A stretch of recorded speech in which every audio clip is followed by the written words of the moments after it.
there are the goals of yoga. And like any kind of goal, oftentimes when we get fixated, it also puts blinders on us. So that's why it's very important to speak about goals in a way that we can speak about it without blinders on.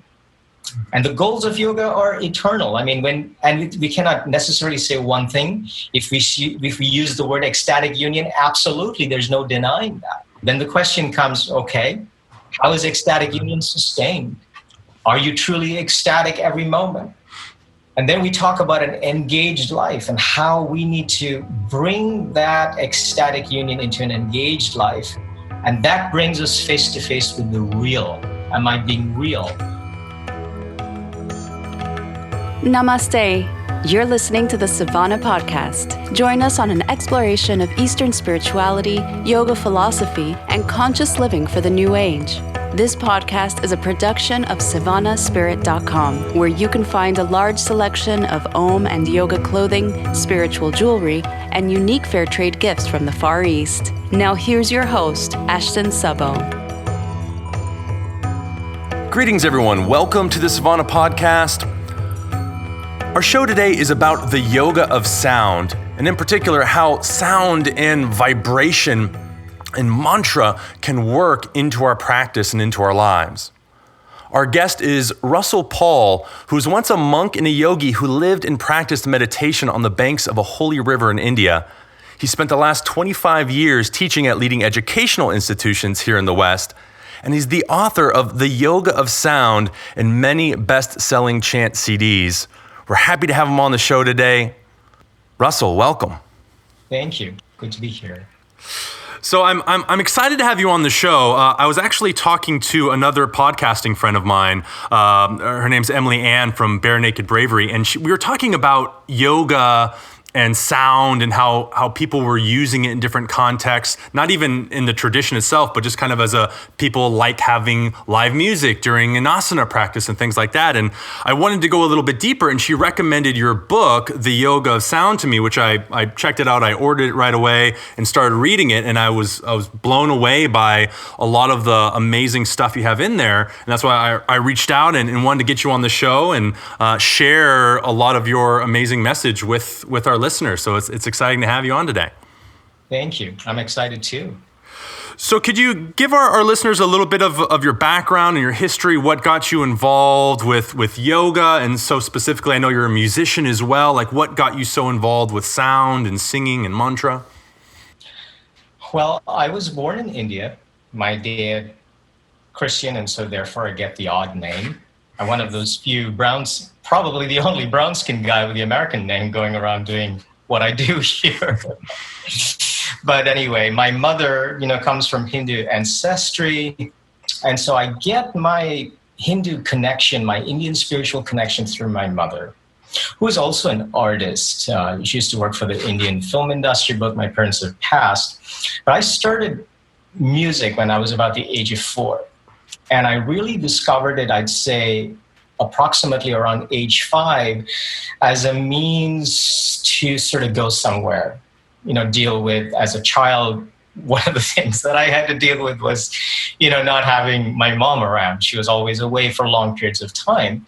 And so to deal with my loneliness, to deal with stuff by myself, essentially, as a child, growing up by myself, music became the means by which I accessed inner spaces, other spaces, like another world. And it became very real for me. And music continued even in my teens. I got into professional music in my teens. But then when I was 19 years old, something happened. Something very powerful. First of all, I went through a very dark phase of being into substance abuse for a long period of time. I'm talking about 5-6 years of that. And then kind of living in a very deep illusion with all kinds of complexes. As a teenager, we all have complexes. I had it, I guess, to some extreme. I made an attempt on my life. Obviously, it was unsuccessful, but it was a pretty serious attempt that I survived. And it kind of kicked me out of my self-centered world on the one hand, and it opened me up to deeper philosophical questions, life beyond death, spirituality, for instance, and so on. And it actually, over a period of time, motivated me to renounce the world and go live as a monk and as a yogi. And interestingly, the place I went to was not only a Benedictine monastery, but very, very steeped in the spiritual culture of India. And I mean really steeped, not in some superficial way, but in the deepest possible way. And I was just 19 on the banks of a holy river in southern India, idyllic, reading Siddhartha, kind of living that lifestyle for 5 years. And that's where I discovered mantra, yoga, including hatha yoga, meditation, spirituality, monasticism, philosophy, theology, all of this over a period of time. And my education was quite extraordinary because I lived with this very holy man who was an Englishman, actually, British. And then I also had access to these amazing people who came by who were his friends, people like the Dalai Lama and Swami Satchidananda and Rupert Sheldrake, and people in the science community and people also in the spiritual community. And that became my education. And then I fell in love.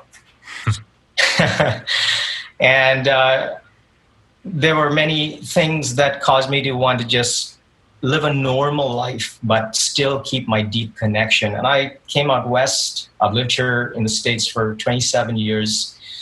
A good portion of that time was teaching in the university system in California, in the Bay Area. I was part of graduate and postgraduate spirituality programs teaching this kind of content around sound and spirituality. And it's where I kind of developed my mind, but also the interface, meaning what kind of models I developed, because, I came from India.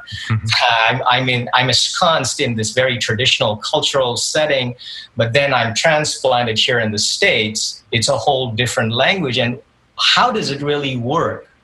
Because, it challenges you. It doesn't matter what you think and what kind of fancy terms you have.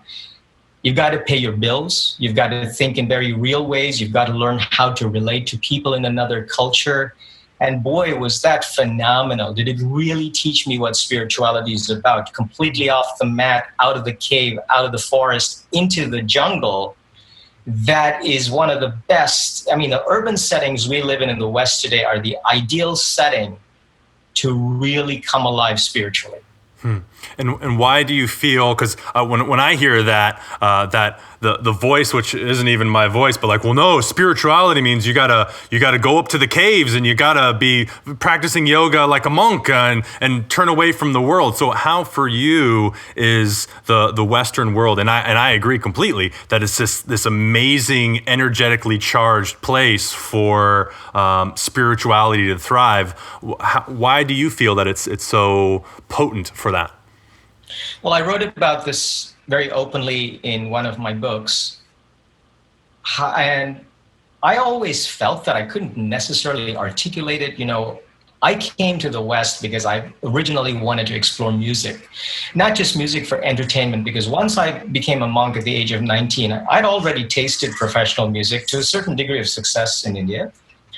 But I gave that up, meaning music to impress people, being the talented artist, so to speak, who can be very clever. This line from Siddhartha, the Buddha tells him, Siddhartha, beware of too much cleverness.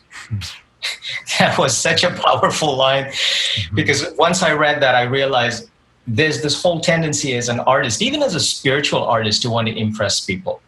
And that's the very opposite of using sound and music to truly tap spiritual states. And so it took me a while to understand it, but once I got it, I realized the United States is more than just an ordinary melting pot. It's really a crucible for the prototypes of the next millennium to be birthed. Once I began to understand that, and my connection with the universities out in the Bay Area, being in the Bay Area and also teaching alongside a lot of the most prominent thinkers, Andrew Harvey, Rupert Sheldrake, Carolyn Myss, all these people were part of the faculty that I was part of. Just being exposed to how people thought over here, and more than thought, how they put it into action, was very, very different, because all these deep spiritual concepts were being democratized, but even more than being democratized, put into a sort of application process that tested it to be so real in a very transparent way. And then as time went by, I saw a lot of the exposés, so to speak, in the guru world and also in the Catholic world and in the Christian world. I mean, we saw it everywhere. Mm-hmm. People who were in power and supposed to be spiritual were living a double life. Mm-hmm. And it made me realize, I'm just as capable of doing that. And we're all very capable of doing that. And once the realization came, it made me realize it's no longer, the new spiritual movement is no longer about renouncing the world. That's a form of escapism. It's okay to do it a little bit. Today, it's about engagement. We've got to find how we discover enlightenment with the people who challenge us the most. Ram Dass said it beautifully. If you think you're so enlightened, go stay with your family. Right. Love that quote. Well, it's about engagement. So you're right on. I'm totally with you in where you are. Earlier on we were talking about, who wants to go listen to a whole discourse on the Bhagavad Gita? We've got to grasp the essence of the Gita in one line. Mm-hmm. We've got to get the essence of the Upanishads in one line. But it's not enough to know it. We've got to live it. We've got to discover it. Mm-hmm. And discover personal, real discovery for us every day, every moment. That's where it's at. It's not about the fanciful talk and the ideas and the terms and the theories and the projections and the compartmentalizations. That's all great talk. It makes for a great talk show. It makes for a great podcast. People can take it, listen to it, and think they get something from it. But people can get so stuck in language and theories and concepts. And we've developed this whole method of spirituality, which is all based on projection. Imagine this, imagine that. Put the blue light here, yellow light here. Watch this go up your spine. How real is that, my friend? How real is it? Mm-hmm. So there is this threshold. And a lot of my work has been about helping people get over that threshold into experiencing experience as experience. That's the heart of it. Not as projection. And how does working with mantra and sound help you with your students and help your students specifically to move past that threshold and get into a more experiential place? Yeah, so there are lots of phases, I'd say. The introductory phase in my method of teaching people mantra, first of all, is telling them, you can use mantra as a form of escapism. You can use mantra as a form of becoming a bliss junkie. You can use mantra in terms of thinking yourself to be spiritual because you're doing something spiritual at that time, and you can still be harboring and holding on to the same self-sabotaging patterns that are operating under the surface. So just knowing a mantra, using a mantra doesn't mean anything. You can just use ordinary language for all I care, because you're still doing the same old crap behind the scenes once you're not using mantra. You might be a spiritual person when you're using it, but what are you when you're not? That's the first step. The second is to begin to realize that it's a very powerful tool, but it is a tool. You cannot substitute it for the experience. Like yoga practice, a lot of people substitute practice for experience. The practice is not the experience, period. And those are very basic things that I get people into, because when people start to work with me, first step is I have to uncondition them from all the stuff they've accumulated. Many times, these are people who are well-meaning, have practiced spirituality for decades. A lot of my students are people who practice spirituality for decades. But it's not like they've found it. Even enlightenment is so evasive for them. It's a head trip. And so the first step is always start to make the shift about understanding how you're using what you're using, whether it's yoga or whether it's mantra, it doesn't matter. Are you using it as a form of escapism? Is it really bringing results in your life? Who are you as a result of it? Well, and I think too, you mentioned something in your book, and I think you've almost kind of answered this already in some of the things that you said, but I'd love to have it kind of clear and laid out. But this idea that, okay, well, if the goal of yoga, and you say in your book that it's ecstatic union is the goal, what then is the purpose? Because sometimes the purpose can be the goal, but I have the feeling from what I've read from you that that's not so much the purpose of it. Because, okay, well, it's like, all right, I'm in ecstatic union. Now what? You know, like you were saying with the example of Ram Dass, right? It's like, okay, well, cool, I'm all one with God, but now I go back to my family and it's like my dad's pushing my buttons, so now I'm getting angry and this is happening. And it's like we're right back in that old stuff again, which, you know, the question being of why, like what's the purpose of the culmination of all these practices? We get there, okay, we're having this experience, then what for you? Like what's it all for? Well, one thing I should tell you is my book was the result of 20 years of research. And in some ways, 20 years ahead of its time, because I was one of the people who started introducing the terms related to sound-based spirituality in the West. 25 years ago, nobody was using this term Nada Yoga or the word Shabda or anything that related to sonic mysticism. It was pretty much unknown. I would go into yoga studios and teach a workshop and 4 people would show up in Berkeley, California, which is so open. So, I know I was part of breaking ground with this. Today, we have festivals with 5,000 people and more doing this kind of stuff. But this is initially, there is the draw, the allure of something that we don't know that has a mystique to it. Mm-hmm.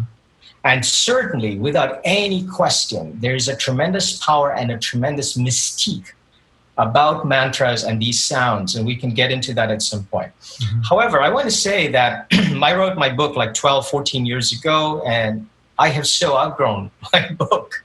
That's a long period of time because I'm passionate about personal growth and advancement. Sure.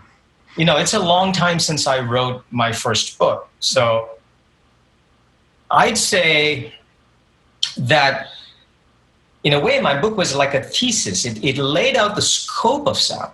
Mm-hmm. So many people, even today, they take one element of the sonic path and try to treat it as what yoga or sound yoga is about. You can't do that, though. It's only a piece of the whole. Would you say that your view on the goal of yoga, not even the purpose, but the goal of yoga has changed since writing the book too then? No, I think the goals of yoga always remain consistent. And I think that's something that's very important to honor.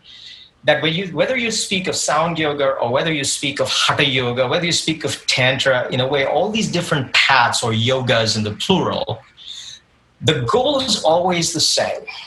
The goal is really about self-realization on the one hand, and we should also add God realization on the other hand, because for me at least, self-realization in itself can be very self-absorbed. That's a danger. I've sensed that as a very real danger, that self-realization can tend towards self-absorption and truly prevent an otherness from happening. Mm-hmm. And the other extreme is God realization can be a whole trip in itself. So today I've kind of reached the point where I realize there's so many traps in so many ways, in so many different places, to be very, very careful about pretty much everything. Yeah, the Upanishads, they put it very beautifully. The Katha Upanishad says, this path is as narrow as the edge of a razor. Mm-hmm. Somerset Maugham, by the way, took that as the title of one of his books. So it's very, very narrow, and we walk this fine line, and it's a line of balance. But we like to kind of have ledges, and we need those ledges. But the path is not about the ledges. Mm-hmm. See, the path is almost like walking on some kind of suspension bridge. There is something to hold you. But really, there's nothing. There's nothing. And in that nothing, you have to find everything. You have to find meaning and purpose and power and the capability to influence and see results. So it's kind of both. It's the void on the one hand, but it's the fullness on the other. Mm-hmm. And like that, there are the goals of yoga. And like any kind of goal, oftentimes when we get fixated, it also puts blinders on us. So that's why it's very important to speak about goals in a way that we can speak about it without blinders on. And the goals of yoga are eternal. I mean, we cannot necessarily say one thing. If we use the word ecstatic union, absolutely, there's no denying that. So ecstatic union, absolutely. Then the question comes, okay, how is ecstatic union sustained? Are you truly ecstatic every moment? And then we talk about an engaged life and how we need to bring that ecstatic union into an engaged life. And that brings us face to face with the real. Am I being real? Or am I just being this person who's sort of grinning all the time to show that I'm in ecstatic union, you know? Mm-hmm. We're whitewashing everything. Yeah, what am I doing behind the scenes? How am I thinking? How am I acting? What kind of behaviors do I indulge in? And how truthful am I about those behaviors with myself and other people? Am I accountable? Mm-hmm. You know, accountability is something we don't have in the East, because why? It's so much about our individual realization. So once you realize, there's no accountability to anybody. It's a big problem. When you have engagement, and like you're in a relationship, you're married, you have a child, you've got accountability. That does so much for our spirituality, because our partner keeps it real like nobody else would. There's no place to hide, no place to fake it. That intense scrutiny. To have somebody who truly loves you, but then to be able to do that with the divine whom we do not see is incredible. That's the path that I introduce my students to kind of get into that level of relationship with the divine, where you have the equivalent and more of being in a direct love relationship with a significant other. I call it being in relationship with sacred other. And that kind of leads us into a little bit as well. I would say the Bhakti movement or the Kirtan movement in the West has definitely taken on a whole new realm over these past few years. Guys like Krishna Das being on the Emmys a few years ago, something like that. It's definitely much more popular now than it was back in the day. But it is really only one element of we could say the practice of sound with yoga. You in your book you organize things in a really what I find to be intelligent way of, it's not necessarily like drawn out specifically from traditions. Some of it kind of melds together, but it's very understandable, especially to someone like myself. I was wondering if you could talk a little bit about what you call the four streams of sonic mysticism. If you could explain those to our listeners a little bit. Yeah, absolutely. The first thing to realize, and I want to speak here I'm trying to deliberately, as much as I can, avoid any kind of scholarly approach to it. Okay. And I wrote the book as a trade book. It's still a regular press. Now, when we speak of yoga, first of all, I think people are like you and your audience, everybody listening to it, they know that yoga is very broad. It's not just hatha yoga. And I love what you're doing with educating people about, the history of yoga postures. Very, very important. However, the principles of yoga are very old. And that's what we should see. The principles of yoga are very old. And it's developed a way of seeing. And this is very, very important. Yoga, when we speak of it within the context of Indian philosophy and systems, we speak of it as yoga darshana, as a way of seeing. And when we give credit to Patanjali, we're really crediting him with the way of seeing that he describes, yoga darshana. And that's at the heart of yoga, and that gets lost and sidetracked when we sort of look at it from any other perspective. We lose sight, pun intended, of the fact that yoga is about seeing. Once you get that into your mind, that this is about seeing different, seeing in a different way, seeing from a different vantage point within yourself, then you begin to realize that sound was a form of perception. We call it mantra drashta, the ability to see sound, or see through sound, or see with sound. That our rishis actually heard what they saw and saw what they heard. And that's the revelation we call Indian spirituality. The Vedas are an auditory experience that's tied to perception. Vidya comes from the same root as video. We're looking at each other now. to be able to know and see and perceive, and the inner comprehension that comes from that about the inner workings of everything. That cosmic order we call the Ruta, that's at the heart of it. Why? Because it's not just an ordinary vision, it's a vision that transfers power and ecstasy and insight and love and beauty and depth and enlightenment, all of these qualities. Now, if you look at the history of yoga, our earliest form of yoga we call Vedic yoga, means one posture, usually very simple postures, meditation postures like Garudasana or Siddhasana, early postures that we find on 7,000-year-old seals in Mohenjo-daro and Harappa. So that's the oldest yoga. It's not about vinyasas. It's about one posture to enhance perception. They sat in one posture, and asana was not a sequence, it was a seat. One thing, to have only one thing in your mind. But how do you maintain only one thing in your mind? The mantra was a tool to keep the mind single, simple, singular, focused, uninterrupted, engaged on one thing and one thing only. And that led to incredible experience and power, because once you start developing that kind of laser-like focus, an entire new way of seeing develops. That is what yoga is truly about. And so, of course, it's all developing. There are rishis who have this experience and they're articulating it through the Upanishads and so on, which is about 1000 BC. But then comes this great text called the Bhagavad Gita, which brings in, first of all, the notion that there are many forms and ways of yoga. Even that time, people were talking about, well, is this yoga action? Is it yoga? Or that's karma? And is it bhakti? Is that it? It's the same deal that's happening now that happened, 3,000 years ago. And so the Gita espouses and says, yoga is harmony in all things. It's balance, not too much of the extremes. And it's about many different paths and different proclivities, and it's connected to our constituents of nature like sattva and rajas and so on, different sort of proclivities that are within nature and within ourselves. So we begin to get an understanding here. Now, concurrent with this period is, or around that cusp period between the yoga of the Bhagavad Gita and the yoga of Patanjali, is this tradition we call Nada Yoga, literally the yoga of sound. But at that time, it's very important to understand that at that particular time, it kind of embraced looking and listening, perception and listening. And most of the Nada Yoga exercises of that period were very much like what Patanjali does, which is about attunement and listening and receptivity and insight and following energy currents. And that's what it develops into, attunement and energy currents. And slowly, as music also, which is more primitive at that period, as it develops and yogis begin to understand that there's a lot more to music than just music. There's movement, there's yoga, there's vinyasa, there's transformation, there's enlightenment.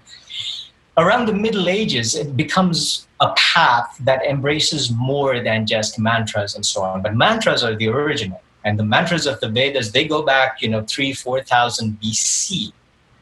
So in my book, I lay out all these different streams and how they develop historically, but then the whole point is, what's the use of historical development if I don't know what to do with it today? Mm-hmm. So a good part of my work in that book was taking it and saying, okay, if you wake up in the morning and you want to use sound as part of your spiritual practice, well, then the ideal kind of mantras you want to use are Vedic mantras. Why? Because that's got a kind of architectural quality to it, and it helps you articulate. What better way to wake up in the morning and know what you really want? Today, all our affirmations are precisely that. This is the original affirmations. And there are a number of people who will admit to it, saying the whole knowledge of affirmations are rooted in the mantric tradition of the Vedas. So you get up in the morning, what do? You use affirmations. But mantras are more than just mere affirmations. They connect to the inner workings of the universe in an incredibly powerful way. And we can get into that very deeply as a conversation itself, but for now, we'll just call it Shabda, the experience of the word from which affirmations come from. But the power of mantras, particularly Vedic mantras, go far more than that. Then there's the tantric tradition, which is very different because here you don't have heavy grammar and syntax and architecture. This is like the raw experience. I don't know if you've ever seen this Mel Brooks film, the history of the world, but he kind of makes a joke on the discovery of music where some caveman accidentally drops a stone in somebody's foot and he gives out a musical note. He like lines up everybody, all these cave people, and drops notes and kind of, makes music out of that, the origins of music. But the earliest forms of sound are the truthfulness of pain and love and joy, just the sheer clear sound. Tantra connects us to that raw, unbridled, undiluted, unfanciful connectedness to energy, seeing energy, knowing energy, working with energy in its rawest form, without any filters, without any culture, and then taking it to its highest, which is beyond culture. So there is a tradition in sound called Tantra. This is also very old. It reaches its sophistication in the Middle Ages again, but our early texts go to like 1500 years back. It's a powerful tradition and it's very secretive. Very, very, very, very secretive. So it's not divulged, but the essence of it is how to use the part instead of the whole. So in my book, I deal with this whole tantric tradition of sound in a way that can allow people to understand it and get into it as your pick-me-up. In the middle of the day, what's the use of knowing tantra or tantric sounds if you don't really use it for tapping energy at the time you need it most? So I suggest get into tantric mantras in the afternoon. Use it as your pick-me-up at the time of the day when you find you need the energy the most. And then there's the tradition of bhakti. And I kind of make a joke of this. I say, you go with your heart melted and you walk into most work spots today, and boy, are you setting yourself up or what? So you can't do your bhakti and show up to work in the morning. Maybe if you're working in certain contexts, it's okay. But for a vast majority of people, you're going to get creamed at work. If you go there all kind of mushy and melted. But it's the ideal thing at the end of the day because that's exactly what you have to come back from. A lot of people do it in reverse. They may use their bhakti in the morning and come back in the evening and chant Vedic mantras. It's just the opposite because then it's like you're fortifying yourself before your key relationships. You're like setting yourself up and constructing yourself before you go hang with your kids or your friends. And then, you're this very spiritual being on the one hand, but you're not human. You're not normal. And so bhakti is awesome in the evening because that's when you can let go and you can become the love. So in a practical way, bhakti is awesome in the evening. And so that's what I did with my book and saying, this is what you take these age-old traditions and this is how you can get into them and then put them into your life every day and reap the benefits from it. And then if you want to go get a bit deeper, start getting into Nada Yoga, which is all about attunement and mystical states and deeper perception and healing and chakras, all of that stuff. So in a nutshell, that's it. That's the book. That's the path, the Yoga of Sound, but in its entirety. I love it. And I love how it creates this really nice, organized space that's very practical, where it's like, okay, well, we've got these different contexts from different elements of the traditions and this and that, but it's like, hey, like you're saying, you organize it in a way that's like, okay, these are great for the morning, midday, evening, all that sort of stuff, which makes it really helpful. You have another thing that you referenced that I think it was really helpful to think of it this way as well, and I'm sure it would be for our listeners as well. You call it your sonic community. And if you could talk a little bit about the importance of someone who's interested in mantra becoming a part of their practice, what is the sonic community and why is it important for them to be in a very practical way of utilizing something like this? Yeah, that's very beautiful. That's a great segue for people because always, people will ask, where do I start? I want to get into the mantra path. I want to start using mantra. I see its value, but I don't know where to start. And so I tell people the first step is you need a core mantra. That means, and I describe it in my book, but I'll tell you very briefly, it's your connection to the enlightened state very directly. But then I say something very important, and that came from years of practice and of being a monk and this being a normal person in the world. It is possible to have that core mantra and not feel authentic. And so it's very important to have a way to navigate, acknowledge those times when we are not connected. to the enlightened state, when the ego's structure, which is necessary in our world, it's not a bad thing. But when the ego is at work in a way that cuts us off, to be able to navigate and change that, and I call that my recovery mantra. Kind of like, a little spoof on AA. Saying, you need a way to get back, and you need to do it in a way that's truthful, honest, natural, not just saying, oh, that's an illusion. You've got to claim those moments, because you cannot transform what you don't own. You cannot keep calling it an illusion, because your illusion can hurt real people, and your illusions can help hurt you if you don't work with them and acknowledge them and deal with them. And so those are the two main mantras, your core mantra and your recovery mantra. It used to be, and I tell people, ask me, but I was told all you need is one mantra. And I say, yeah, absolutely. If you lived 100 years ago, all you need was your GP down the street, and he'll take care of every single thing you need. That's not the world we live in today. And if one mantra works for you, God bless you. You're the best. Most people, we live in a complex world, very fast moving, and our own psyche is pretty complex. Mm-hmm. We live in a complex world. We have to face that. But it doesn't mean that we have to end up getting fragmented by that complexity.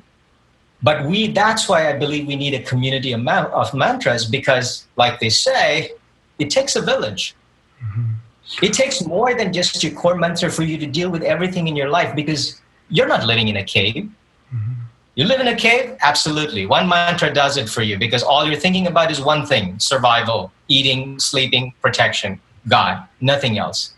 You live in society, you've got a lot more to think about. That's where your community of mantras come in. And, as human beings, as we acknowledge the psyche and how it works, and we want to spiritualize the psyche, it's a process called theosis, by the way. I don't know if you know this term. It's a term developed in Western monasticism on Mount Athos in Greece, which is like a very ascetic place. And they said, you've got to take the self, the soul, whatever you want to call it, and you've got to find a way to transform it into a divine thing. And they call that divinization of the crude self, the instinctual self, theosis, the divinization. And so a community of mantras is really like a support structure to help us deal with all the normalcy of life. And what I've realized from being around the most spiritual people on the planet in my lifetime is one of the dangers with other people, I'm not talking about them, but people who are followers, is that they make the mistake of thinking that spirituality is about being abnormal. Mm-hmm. But we have to find the way to be normal.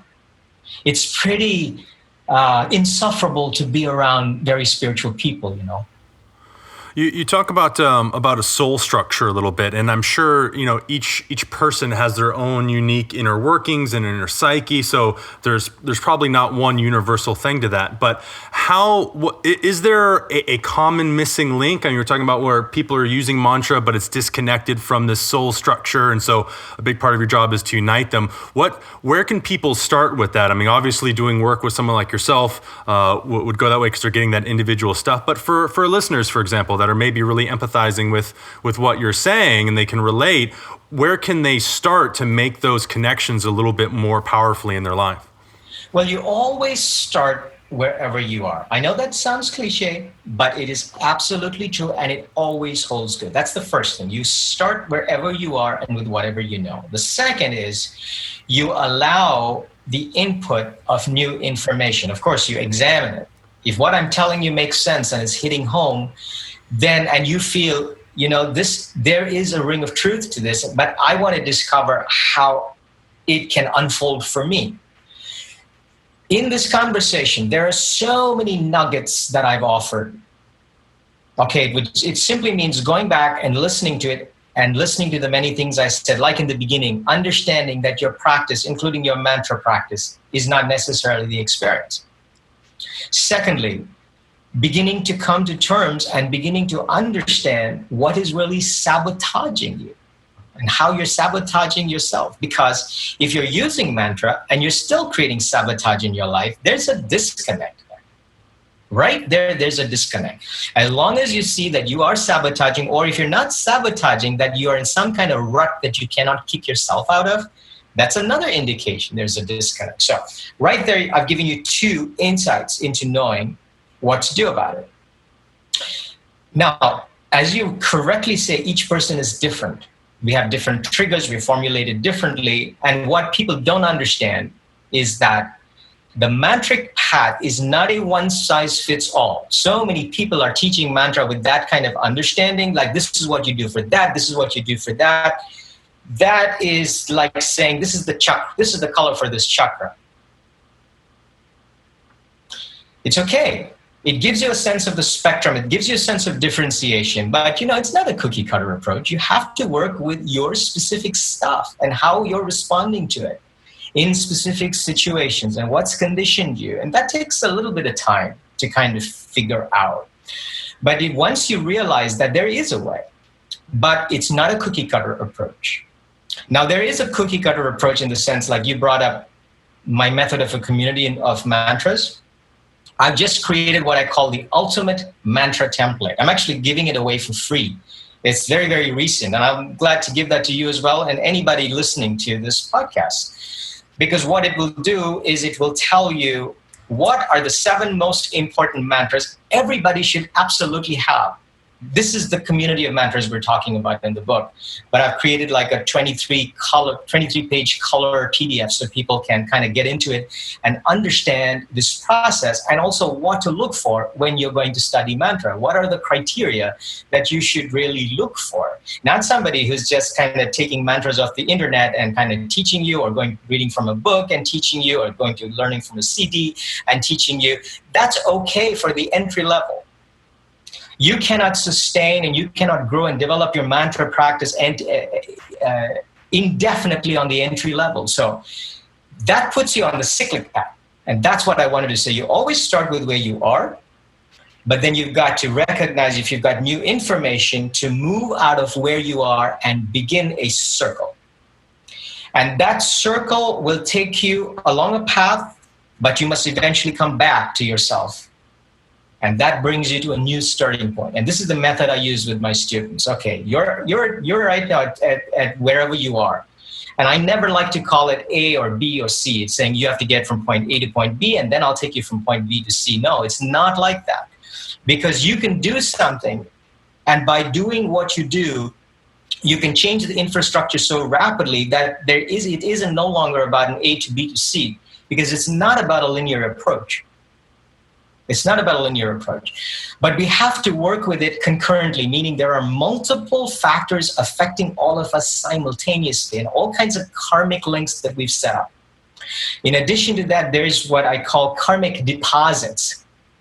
All our actions, whether you want to take it, forget about lifetimes. We don't even need to think of lifetimes. You and I and everybody listening to this podcast, our childhood alone is a lifetime, because of how full and complex and rich and varied our lifestyle are compared to somebody who lived even 100 years ago.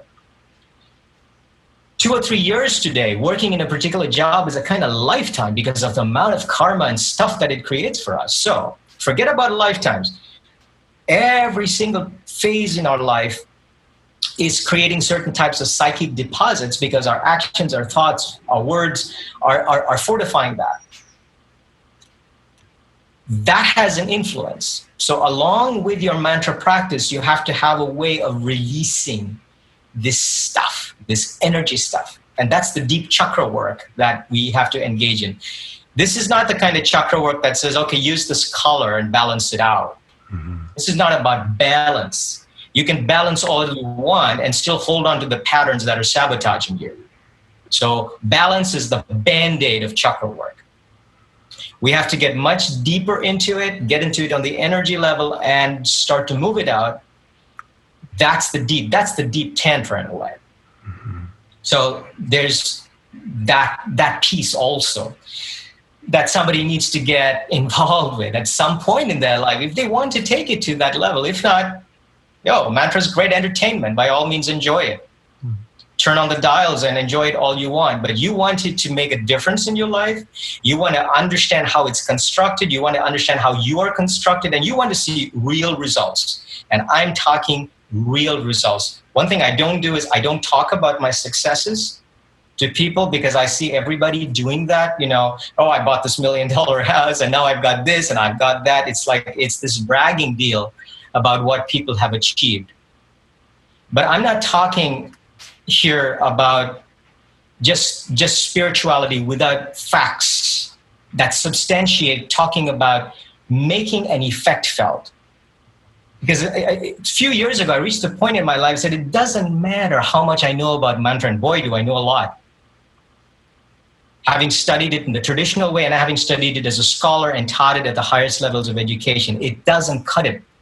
It doesn't cut it. I know how to entertain with mantra. I know how to create great mantra CDs. It doesn't cut it. It doesn't cut it when you don't know how to use it to really, really, really see results that are worthwhile in your life, where it's not an escapism. And is a big part of that right there, the capacity to understand we could say the multiplicity of the uses of mantra, meaning like there is no one size fits all really, that to really be successful with it, we've got to look at it from multiple approaches of different times for different mantras, different ways to use different energies. Sometimes you're working just with the sounds to channel in vibration and energy. Other times it's clarifying things. Other times it's clearing things, that there really is a whole science behind working with mantra to really see some type of true response from it. Correct. Now, everybody has to start there because we all take baby steps and we need a support structure. And that's what the cookie cutter stuff is about. This is the mantra used for this. That's the mantra used for that.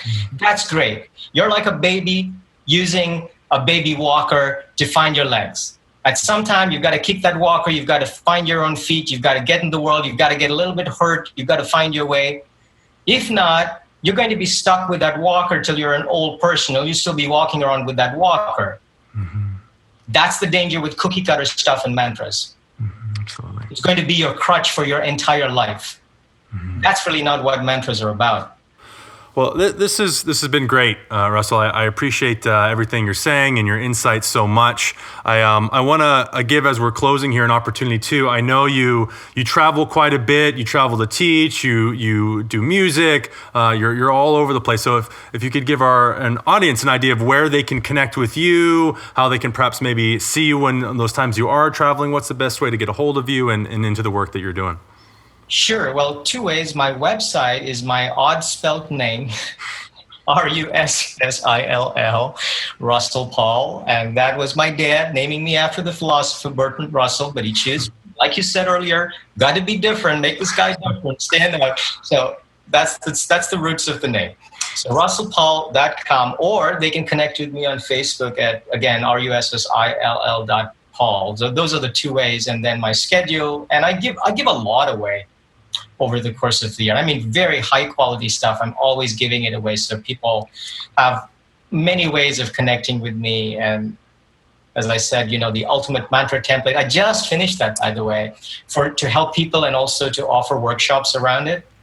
And so... And is that pretty clear as to where people could find that if listeners go to your website, where that's going to be? Yeah, I'll actually put it up over there so everybody can get a hold of it. So I don't know, by the end of today or by tomorrow, we'll have it set up so that everybody can, enjoy it. And if you want to put it on your page also, you're welcome to do it. So we can... Oh, wonderful. Thank you. Awesome. Well, thank you so much for your time and your insights and energy. Really, really appreciate it. I really appreciate the work that you're doing. I really love to see how yoga, in particular in the West, is evolving and really moving from this, yoga is physical postures to, there's actually just, as many possible moments of life, you can make an entire yoga out of it if you understand kind of what's behind the context of the yoga. And sound is one of those things that's so primordial and real. And even though it's something that we can't touch, it's something very much that can be experienced.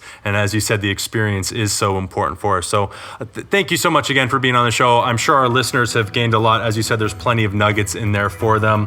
For everyone listening today, I hope you have learned a lot from listening. I hope you all have a wonderfully present moment. Namaste.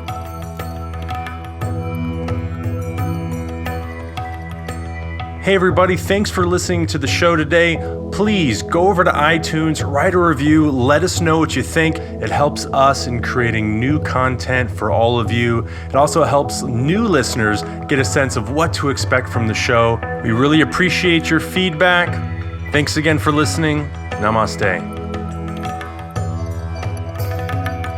You've been listening to the Savannah Podcast. To find out more about Savannah, go to savannahspirit.com or follow Savannah on Facebook at facebook.com/Savannah Spirit. For daily inspiration, check out our blog at savannaeast.com. Be sure to join us next week for a new episode, and thank you for listening to the Savannah Podcast.